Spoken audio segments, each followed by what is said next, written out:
Hi everyone, welcome to Tent Talk, the Farmers Market podcast. This podcast is all about farmers markets, how to increase your market business success, and in our current climate, maximize safety while providing people with fresh food. Farmers markets are essential. Whether you're a farmers market manager or a small farmer or food maker selling at farmers markets, you have found just the right podcast.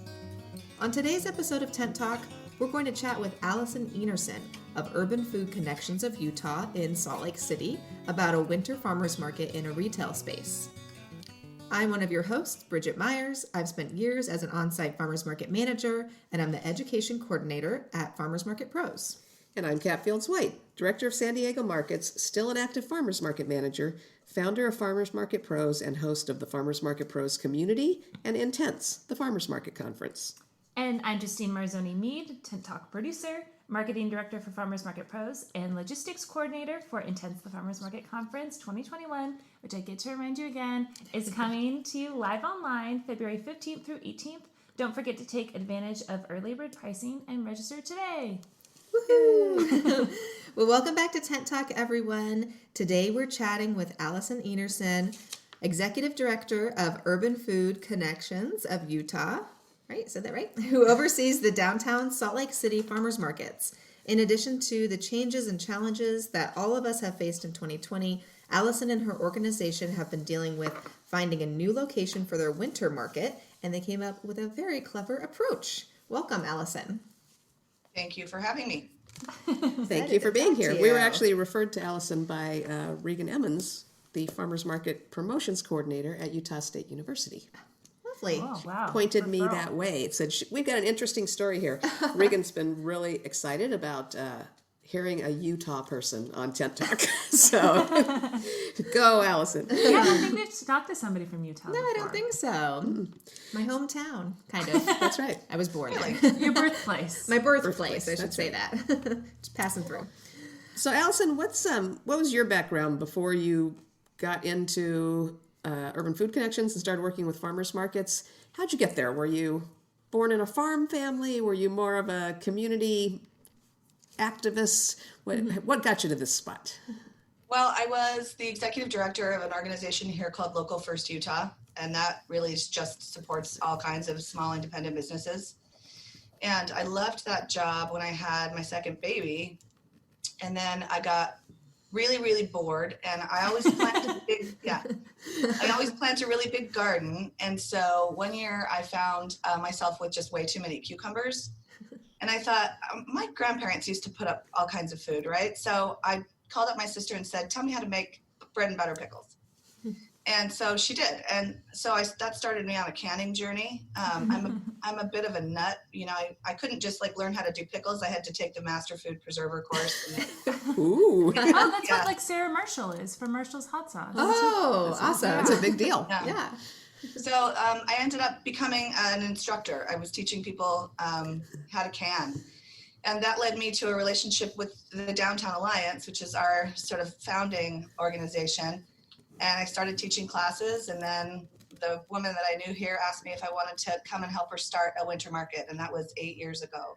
Wow. And so I've just climbed up the ranks, and over the course of those years, we formed the separate organization, Urban Food Connections of Utah, so that we would have sort of a statewide 501c3 that could deal more specifically with farmers all across the state, farmers, ranchers, producers, since the Downtown Alliance is really just focused on downtown Salt Lake City. So I created a 501c3, which, as you probably know, is really difficult to do for farmers markets because the IRS just doesn't like it. It's complicated. It's very, very the concept is something that you would think that you'd want taxpayers to support, but it is in fact a business entity, that benefits a lot of individual income producers, and we all hope that they're not nonprofit. Some of them are accidentally, but since they are nonprofit businesses. It took us 3 years to get the 501. It was about a 3-year process to get the 501c3. Just, really fleshing out the educational part, talking about our work with Double Up Food Bucks and our SNAP and with children's education program. Like a lot of other markets, we took the Pop Club and sort of made it our own. So we have a Market Kids program that we wanted it to sort of reflect who we are. So we started our sort of own thing. Oh, cool. And that's been really successful. So just fleshing all those pieces, the educational components of what we do as an organization. And we were finally able to get that 501c3. So now I run that. Awesome. Yeah. What a cool story. Yeah. Yeah, it's great. Nice journey. I like the coming from the pickle jar. Yeah. You know, Yeah. that's Did you ever hands-on. sell your items at a farmer's market? I was on that path when I got the job. And so, and once you start canning, I mean, I was making I still do probably 200 to 300 jars of food a year. Oh my Wow. gosh. Salsa and, chili sauce that my grandma used to make and pickles and carrots and all that stuff. Once you start getting really intensively into canning, it's so labor intensive. It is just that's why those jars of pickles are $8 at the farmer's market. Yeah. Yeah. And it should be 12. Yeah. So it should be 12. Yeah. So I realized that I didn't want to work quite that hard. But yeah, I just do it for home now and gifts. Nice. That's nice. What kind of services does Urban Food Connections provide for the other people that are at the markets, the farmers and the food makers? Well, we do everything. We run 3 markets. We're in the process of potentially taking on a couple of others. I will say, before I get too far into this, everything I know I've pretty much stolen from QSA or Grow NYC. And so it was we don't want to reinvent the wheel. We just looked at some of those other really robust organizations and said, what do we want to do? So yeah, we host the largest farmers market in the Intermountain West. In a non-COVID year, we would have about 190 food vendors and about 100 art and craft vendors. And we take up an entire 10-acre park, and it's 20 weeks out of the year from June to October. And then as of 8 years ago, we started doing the winter market. And the goal with the winter market was really to create a year-round presence in the neighborhood that we're in, which is the Rio Grande Depot. Like a lot of other downtown organizations, how do you fix a park with a lot of crime? Stick a farmer's market there. Yeah, that's great. So this is actually the 30th, this 2021 will be our 30th anniversary in Pioneer Park. And this is our 8th year of doing a winter market. So it's been a long journey to get to a year-round public market. And I've been working on that for a really long time as well. So kind of really looking at the models that we liked, Milwaukee, downtown Grand Rapids, Pikes, there's every state has one pretty much except for Utah. We don't have one yet. So we've been working on that for a really long time. Or San Diego. Yeah. It's not an easy project to do well. And I think that a lot of people, get into it with an economic development perspective, which is a good perspective to have, but you really have to be just as focused on the product mix and who your vendors are and making sure that it's not just, just little food, restaurants, mini restaurants, that it has to really reflect what your market is. And that's just not easy to do, but we've been on that journey now for quite a while. Originally, our farmers market, our winter market we started it as a pop-up market. So we did 6 different markets in 6 different locations, which, as you can well imagine, is an absolute disaster. Sounds like a good idea, but we know Sort better. of. Yeah, not really. Yeah. But then It sounds 6 times harder than just running a normal farmer's market. Yes. I still can't believe I did it. You can kind of see, that's our building. That's the Rio Grande Depot. Oh, Wow. We'll post photos for Yeah, send us these on our photos group. Yeah, so so we we can can include see those. for our listeners. I'll send them. That is huge. Yeah, there's Wow. the outdoor view. Yeah. So that is a historic building. It was the Rio Grande Depot train station. The state of Utah acquired it back in the 70s for $1. It is on the Utah Historic Register. And we thought, what better way to activate a building? It currently houses the Utah Department of Heritage and Arts. So they've got 40 people officing there. And then there's a small gallery, the Rio Gallery on the main floor. So we thought we can do better. So we started a winter market. We used the portico outside, which is historically where you would stand to catch a train.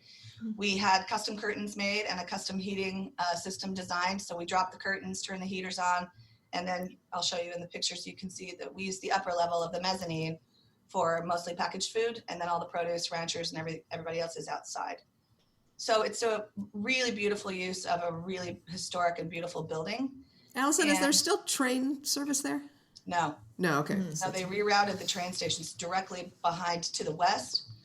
So that's another part of like integrating this neighborhood into the cities, because that's where everyone should theoretically be, you know, taking the train in, getting off the train and being able to walk through this historic public market. That's kind of the whole concept. So been doing that successfully for 8 years, right up until March. And then COVID hit, and we got shut down. Well, I mean, you know, everybody got shut down. I think it was the second week of March. And the following week, we had an earthquake. Oh, yeah. Yeah. Oh, And Because I was like, wait a second, why aren't you still using this train station? Thanks, the 2020. Yeah. Pile it up. the earthquake. It must have felt like the apocalypse was coming with like COVID and then an earthquake. Like, wow, that's a lot. yeah. So we had one week open when COVID was starting to circulate a little bit. We did it successfully. We were excited. We're going to get our protocols down. We're going to stay open. Mm-hmm. And then boom, earthquake. And it didn't knock the building down, but it suffered a lot of damage. Wow. So now we had to find a new location. They'll be going through a seismic process on that building. And hopefully we'll be back in it next year, but we don't know. But that is our long-term goal, is to turn that building into a year-round public market and build it out. We're just up in the air with that right now.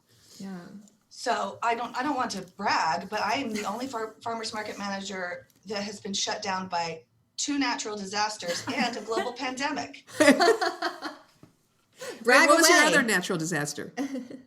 We had what they're calling an inland hurricane. It was like this historic windstorm. What? When was that? That was in September, and it knocked out 3,000 trees in the Salt Lake Valley, most of them 100 years old. Jeez Louise. And our park was hit really hard by that, so we had to shut down for 2 September weeks. of this year? Yeah. Oh my gosh. I can't believe that. Yeah. Oh my gosh. And you know what? I think you already hold the record so don't be going out looking for additional disasters. I think Yeah. you're good. Don't stand next to me in like a lightning storm. Yeah. But You please, get hit by lightning. yeah, but please brag away, because that's a lot. That's a lot. Yeah. It's been a year, man. Oh It's my just been gosh. like, you know, going through the process of working. I'm lucky in that I have really good relationships with our mayor and our mayor's office and our event team. And so, you know, from the very beginning, we knew if we're going to do the market, we're going to have to figure it out, and it's going to have to be totally different. And again, just stealing resources from all those other great organizations that did not get shut down. We had to cut our winter market down early. So we had time to plan. We had time to think about masks and hand sanitizer and layouts. And so we worked really closely with the mayor's office and the event team, and we worked really closely with our Department of Agriculture. And we basically just did not even consider not having a farmer's market. We just we're just going to do it. We're going to figure it out. And the mayor was, you know, like, is it a good idea? Well, you know, the apples are going to grow. Farmers are going to plant. And so we're either going to create a safe venue for them, or that's all going to go to waste. So I think we were able to really tell the important economic story behind our farmers market, which is pretty big. In a normal year, we get 200,000 people over the course of a season. And you know, it's huge. It's a big market, and it's really important economically across the state. We represent more than half of Utah's counties at our market. Wow. So we have vendors that come from a 250-mile radius, as far away as Cedar City and Boulder, Utah. So, you know, we just convinced them that we had a truly statewide economic impact, and that the right thing to do was to make a safe market happen. And Well, we it's were the able to do long-term it. impact as well, because if the farmers couldn't sell this year, they were not going to plant for next year. So, Right. I mean, that was, you know, part of the pitch that we made in California to our state legislature and to our mayors and counties and things, was that we have to keep investing in the future. We need a food system to continue. And Right. if you cut farmers off of the knees this year, there's not going to be nothing in the ground next year. Yeah, they won't have the revenue needed to Right, plant. buy plant. seeds and plant. Yeah. That's right. That's right. So we did it. We went from, like I said, about 300 vendors. We have to do a mass gathering permit. And so because the county was not issuing mass gathering permits, we had to kill our whole art and craft market. So we just did food, and we just did it in half of the park instead of the whole park. So we went from 300 vendors to about 90. Wow. That's about, So that's kind of where we were. It was, essential food, cutting out a lot of soaps and some of the stuff like it has to be your agricultural product, basically. So we ended up with a beautiful, amazing vendor mix, spaced 10 feet apart. Every vendor was 10 feet apart. And I can send you pictures of any of this if you want. But it worked. And the most amazing thing about it was, historically your first week is like your crushing week, and it's everybody comes and the first week for us was kind of like people going, oh, I need eggs, but is it safe? So it wasn't the huge market that we normally have, but it built over the summer as people understood, like, oh, everyone is going to wear. We were like 100% mask required, and people were really compliant. And what we found from the very first day was that the people that were coming to buy food. They were our core constituency. So you take out the people who, are hungover and just want a coffee, they're not coming. It's like, it's the people who are loading up every one of their bags. We never stopped letting people use reusable bags because we just thought that was kind of ridiculous. So we let people bring their bags. We just laid out the protocols. And I say that now, like, it was no big deal. It was a really big deal. Communicating all those protocols to the vendors, yelling at vendors to put their masks on. Yep. Still doing that. Still doing that, yeah. And customers. Yeah. We have, our clientele has been they've stuck with us. We launched a fundraiser. We raised almost $30,000 just in independent donations. Wow. We got a PPP loan. We got the disaster loan. Our community has just totally supported us. And so we had a very successful summer market. It was amazing. But maybe I'm talking too much about that, and we could just talk more about the winter market. I like the whole story. Yeah, the whole story. We're good.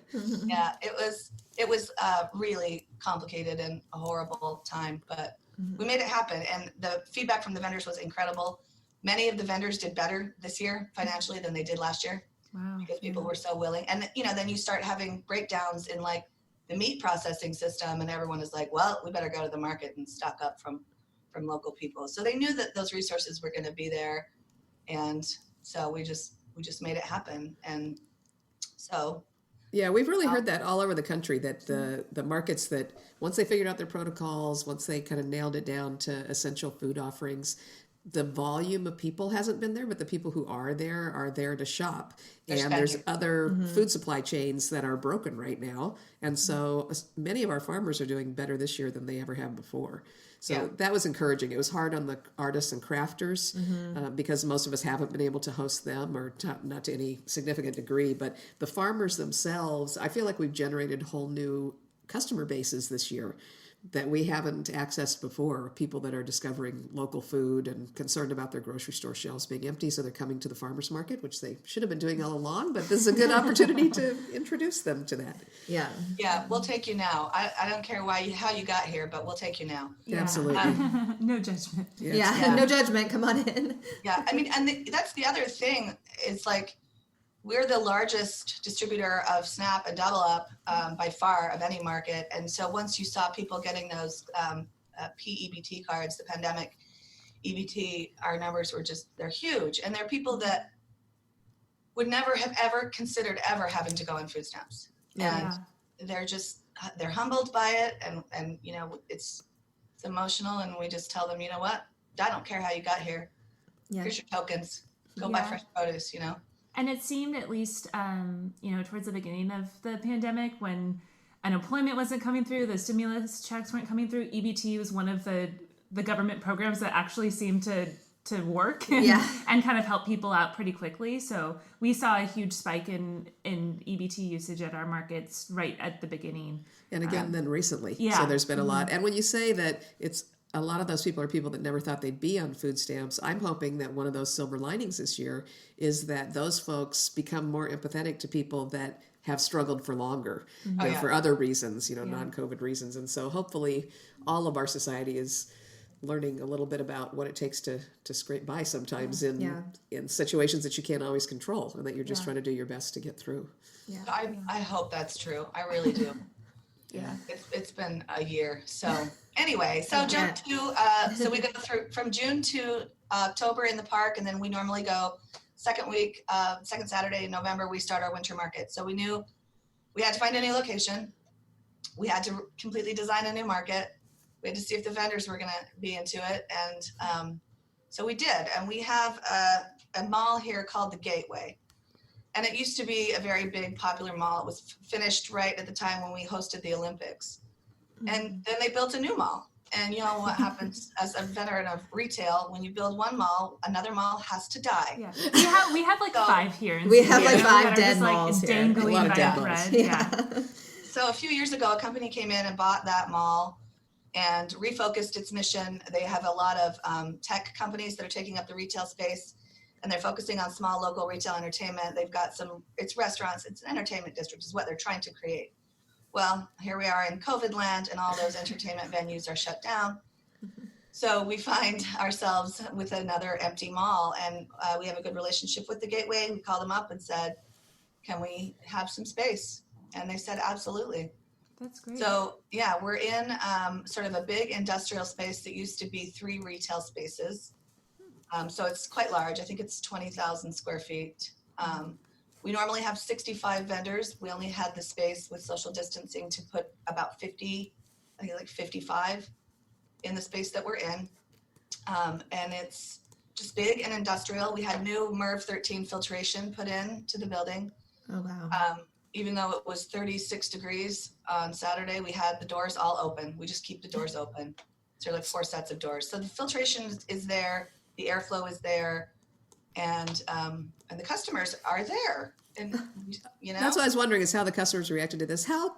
Where is that location relative to the depot location? it's like a half a block away. Okay, Oh, great. So that's you're still in the great. same neighborhood. Yeah, So we're that's still in the probably a same huge neighborhood. plus. And then I know you did the air filtration and air replacement system there. Is that an expense that the market had to take on, or did the landlord provide any financial support? No, they're not charging us rent. So Well, that's a huge amount of that's nice. financial support, so that's good. That's good. Yeah, so that's their in kind. We paid for the new filtration, which was, a few $100. It wasn't really that much. Oh. Maybe $1,000. Wasn't that much. Oh, okay. Wow. I was picturing a much more expensive undertaking.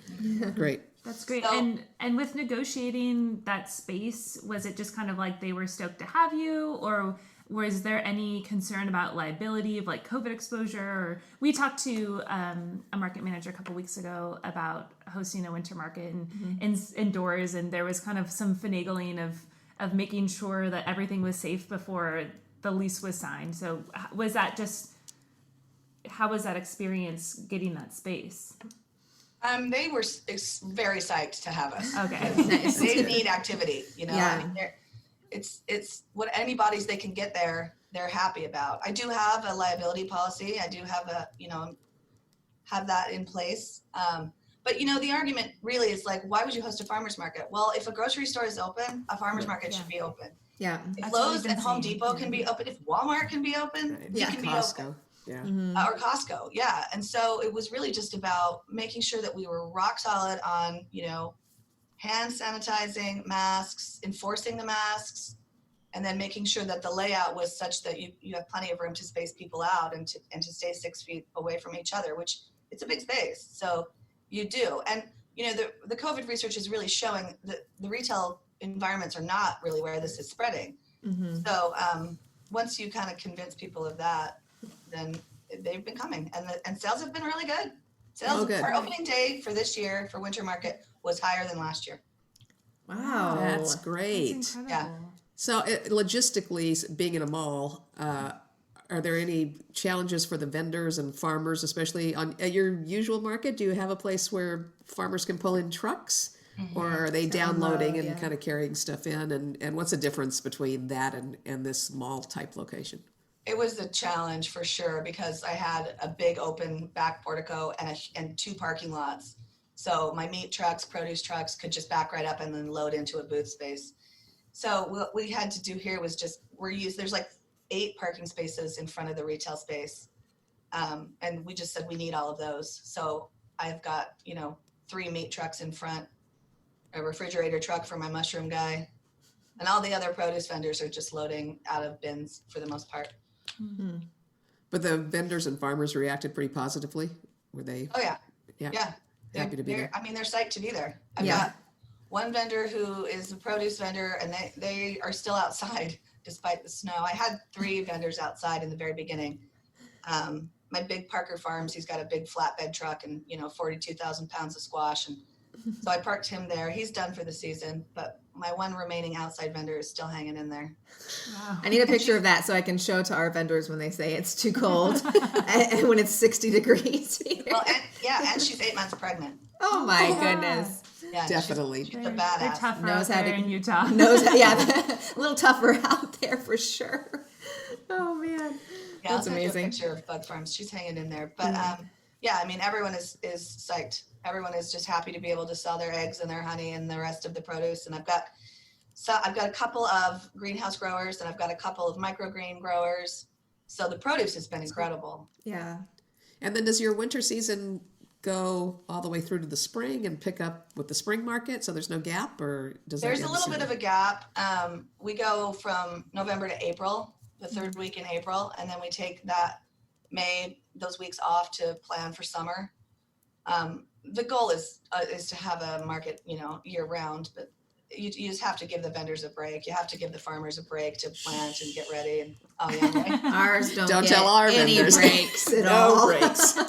Well, yeah, I mean, it's like we shut down right when it starts to get nice. And, we 8 years ago basically convinced a bunch of people that they could sell in the winter. And so now they have these systems and they're able to produce. And so they are kind of bummed when we shut down in April. bet. And the rest of them are like, yes, we want the break. Take the break. Yeah, that's good. But we do a big kickoff party. Well, normally we do a big kickoff party and launch at a local brewery here called Squatters. And we throw a big party and we have a bunch of food. And so that's a big endeavor to plan, which we won't be doing again this year. But there's like so much logistical stuff you have to be doing, trying to get farm tours scheduled in there and farm inspections and all that stuff. So I don't know what this year will look like. I know I'm not going to have to redesign a market again. And the creek don't rise. Right? Yeah, you've hit your threshold. I think you've met your quota of disasters. of pivoting. Yeah. Yes. Yeah. Yeah, you So have we know pivoted that until we're- you've done a virtual pirouette, it sounds like. Yes. We got a specialty crop block grant from the USDA, so we're working on an online market right now. But what we are hearing and what our customers are telling us is that they're not really interested in an online market. They really are more interested in coming and shopping and connecting with their producers and connecting with their farmers. And, in a time when we're all being told not to have any social contact, it's 6 hours where things feel normal for a minute, even though you're all in masks. Yeah. And, We hear that a lot. Yeah. So we got the money, so we have to create an online market. Yeah. But I don't know what will happen with it. I'm not sure if it will be successful or not. Yeah, we've talked about that too, but we get the same feedback from our shoppers. It's a place they can go to see other people live, and they're doing a necessary and essential thing they need to be doing, so that It's it kind doesn't of feel sanctioned, where you're not I'm not breaking the rules. I'm here to buy groceries. I get to say hi to people. It doesn't feel frivolous. It Yeah. feels like this is a vital thing. And shoppers have told us it's the only time they're really leaving the house for the week. And so, it's great. It's really, really great to get them out. And I think an online market wouldn't have the same feeling for them. So Yeah, we're going to have a big session on that actually at the conference in February. The two sides of online markets, yes, as an emergency measure and long term, are they really kind of the opposite of the whole definition of a farmer's market? Yeah. I think they are, personally. I mean, I do too. I think the farmers markets are all about community and they're all about connection. And that's, I just think, yes, you can buy anything online, whatever. It doesn't matter. I did have one vendor who started an online shop and partnered up with 6 other vendors. And that was during our break before we started the summer market. And he was wildly successful, but there was no other market open. And he has really great produce and a great following. So he got a couple other people to join in with him on that. And then he thought that was going to be it. So he didn't need to do the summer market. And that was a huge mistake. He lost all the customers. As soon as the market opened, they were like, thanks, Jared. We'll see you later. So, it really dropped for him. So there you go. Yeah, it's kind of a nice backup emergency plan. And some places are really making it work, and it's working for their community to have that, online thing, because maybe those people are getting out because they have essential jobs, and so they get out enough and they don't have the time to come shop. And so that it does work for those people. But yeah, really, we feel like our shopper community is really more interested in making those connections at the market, even with the masks and the lines and all the, hassle it is now to do the shopping on site. It's really been worth it. I think our farmers feel the same way. We never close. And we considered closing on the 26th because we have a big market on Saturday. Christmas is the 25th. We thought, okay, so the farmers are going to have to harvest and the bakers are going to have to bake on Christmas if we're open on the 26th. And we threw it out there in a survey and said, okay, if more than half of the farmers and vendors don't want to come, we'll go ahead and we'll take a day off for the first time, maybe ever. And what we found was 85% of our folks are showing up. And when I talked to the last folks we hadn't heard from a little while ago, they said, where else would I be? I can't travel this year. I can't see family for the holidays, so I want to see my market family the day after. It was really important to them that they gather with the people that they can gather with once a week. Yeah, so, exactly. Yeah. We are closing on the 26th and on January 2nd. And that's just because historically those 2 weeks are so dead. Oh, really? We are so busy. We get so much tourism and stuff around the holidays here in San Diego, and people just get out. Like, it's nice outside. Yeah. It's nice outside here, but the other December, thing for us January is we always find that we're really busy immediately after the first of the year because people make resolutions and they one of the things they resolve is they're going to eat local and they're going to eat healthy, and so they get out to the farmers market and they buy local cupcakes. Yeah. But they're doing it at a farmers market, so their resolutions are still good. Yeah, but it's a little different here because you can come to the market in your tank top and your shorts on January 2nd. Yeah. So it's a little easier to and get people out. For us, they're just cold. They historically have just been cold, dark, quiet, and not really worth anybody's time. So we take it off. We get the break. The vendors get a little bit of a break, and then we start back up on January 9th. Ironically, our summer market, which is 30 years old, goes 20 weeks, and our winter market, which is 8 years old, goes 23 weeks. Wow. More weeks in the winter than we do. Interesting. That's interesting. Yeah. And eventually they'll rebuild that depot, and you'll do the whole thing. You'll do all 52 weeks any minute now, I'm sure. Sounds incredible. Yeah. Anything else you're looking forward to other than avoiding major natural disasters in 2021, Alison? I knock on wood on that one. I think I'm relieved because, our plan, and I'd love to hear what your thoughts are, even though the vaccine is here and it's starting to go out, that we're not going to see major differences in terms of social distancing and masks. And so we're planning on the same operations for 21 that we are for 2020, with the same number of vendors and not bothering even to ask about a mass gathering permit. And the only real change we're thinking of making is trying to add in some of those art and crafters who were really hurt, obviously very hurt by not having the market venue. We did do a holiday art and craft market actually in another dead retail space next to the one we're in. Oh, good. So we've got 10 rotating art and craft vendors in that space. And again, if the Gap can be open, then we can be open. So that has been, they've been really, really thrilled by that. And their sales have been really good. So that's the only real change we're anticipating for 21 is maybe trying to populate back in some art and craft vendors. It's just politically very sticky because, who do you let in and who do you not let in? And they already think I hate them because I killed their market. Same kind of We situation. actually just had an episode about that. Yeah, it's been tricky this year for the It's arts been and really crafters. tricky. And, Redhead's it's like, child of the farmer's market. Yeah. trying to explain to them, like, this is not a choice that we made. It was not, we didn't get to make the choice. It was forced upon us. So trying to reclaim some kind of art and craft element, I think, is going to be my goal for this season. And then just, I don't know, hopefully getting through the season. We traditionally do a poster every year. We do a different themed poster. Here's the one from last year. Listeners, cool. beautiful pickup truck piled with lovely things. Oh, I love Produce that. and bread and all the good things. And so we have won the Farmers Market Coalition poster contest several times. Oh, good. Wow. And people are obsessed with them. This was an award winner back there on my wall. I love it. So people love the new poster and they love the new design, and we blow it out with a lot of, new merchandise, and we didn't do any of that. We didn't even do a new poster. Oh. We just were like, meh, Who cares? We'll go. We're getting by. We're all just getting by as easily as we getting can. by. I think Well, we people agree were with like- you on 2021. I think we're just not assuming that there will be any change. We're assuming that we're going to keep doing what we're doing, and bonus points if somehow the vaccine goes like wildfire and things magically come back and birds appear to chirp and tie our aprons around us. If something changes, that's awesome. But we're just figuring we know how to do this now, and we're going to keep I feel doing we it. deserve a couple more months of like taking advantage of the system that we figured out. It's Yes. like we kind of just cracked the code on that a couple months ago, so just Continue get our on. money's worth. And like logistically and like being realistic about it, I think is important. I think that market managers should really be very, clear and realistic about what 2021 is going to look like.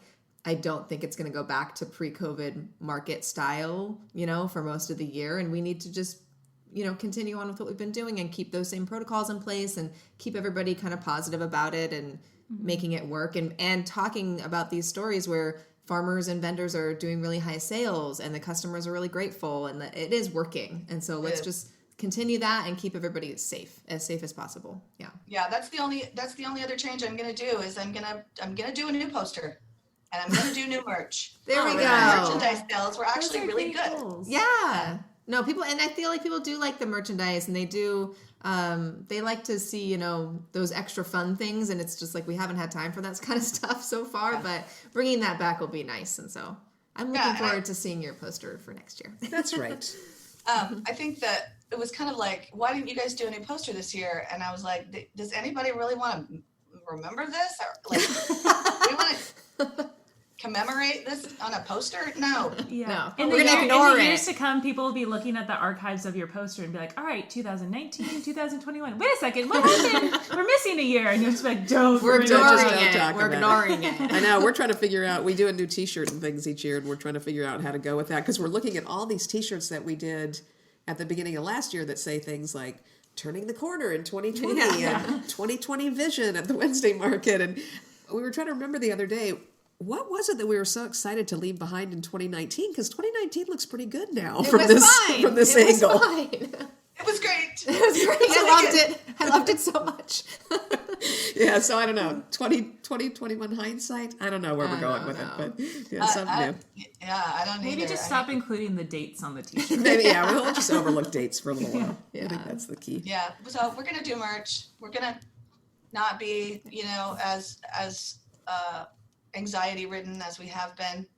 I don't know about your political views, but we got Joe Biden. I got That's that right. going for me. Yeah. Right? The election's behind me, and I'm not obsessively compulsing checking the news every 3 minutes now. It's just like We were just having that Okay. discussion. Yeah, we can move forward now. Let's go. Yeah. Forward to better. Yes. Not back Grown-ups to are in normal. charge. Forward to better. Grown-ups are in grown-ups are in charge. charge again. So That's right. yeah. So yeah, I think we just gonna roll with it for 2021, and it's our 30th anniversary. I had all these plans. Like we were gonna do a book. I was in conversation with the local publisher about doing a cookbook, Oh, yeah. which we just haven't had time to work on. But I thought it'll be the 31st anniversary cookbook, I guess. But yeah, It's fine. That's all right. It's fine. Still works. That I zero don't at know the how end of the year isn't what makes a year special. No, I we're think we've not- all decided that now. 31's a great prime number. Yeah. Yeah. So let's do that. We're going with that. I like it.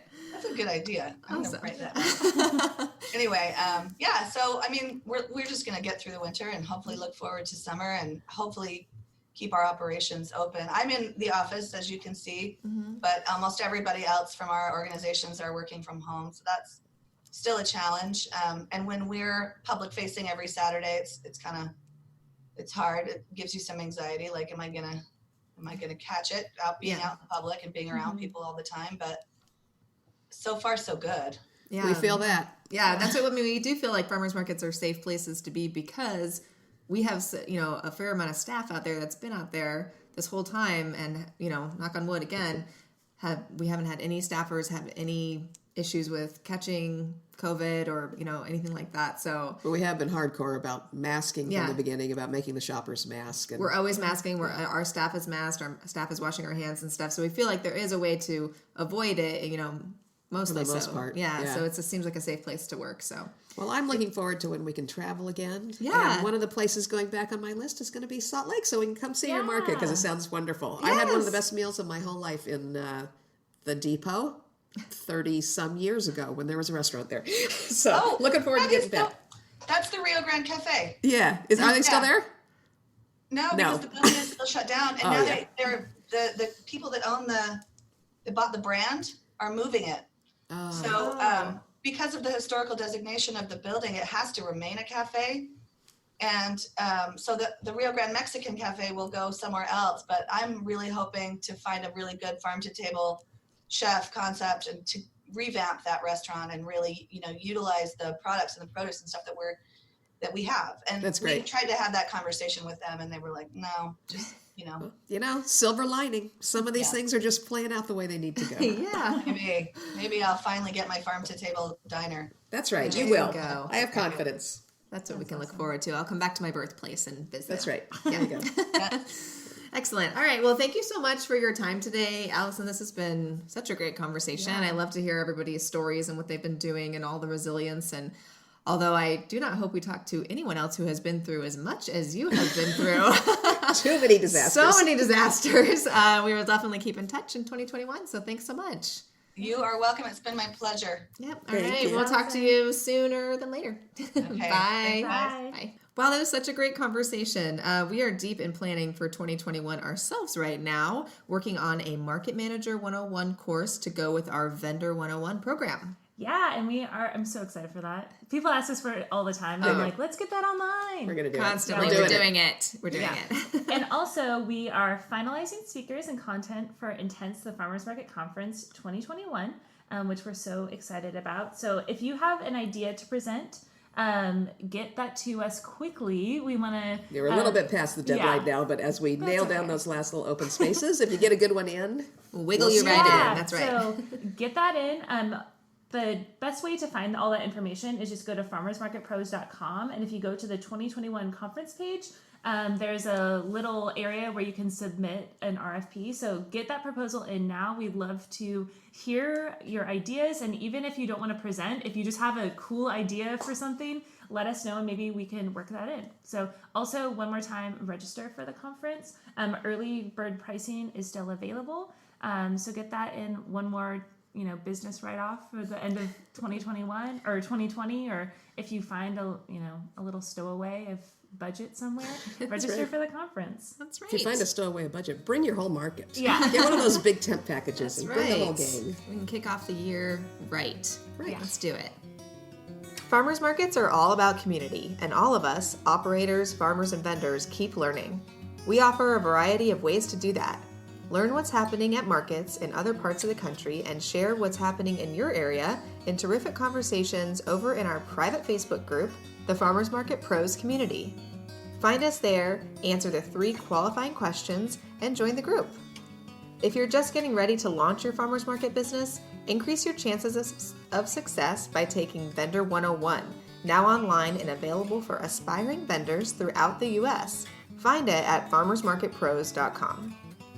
Take advantage of our special discount code for podcast listeners, TALK21, and register now for Intense the Farmers Market Conference at farmersmarketpros.com. Have a question? You can always message us on Instagram at farmersmarketpros or email us at connect@farmersmarketpros.com. Thanks for listening to Tent Talk. Please leave us a review on iTunes, Stitcher, Spotify, YouTube, or wherever you access your podcasts, and tell us and others how you're enjoying Tent Talk. If you're listening on YouTube, give us a thumbs up, and be sure to subscribe to our podcast so you don't miss our next episode. Tent Talk, the Farmers Market podcast, is proudly produced by Farmers Market Pros, where passion meets profit. Today's episode was recorded and edited by Justine Marzoni Mead. Original music by David Mead. Thank you so much for listening today, and we'll have another great episode for you next week. Tune in.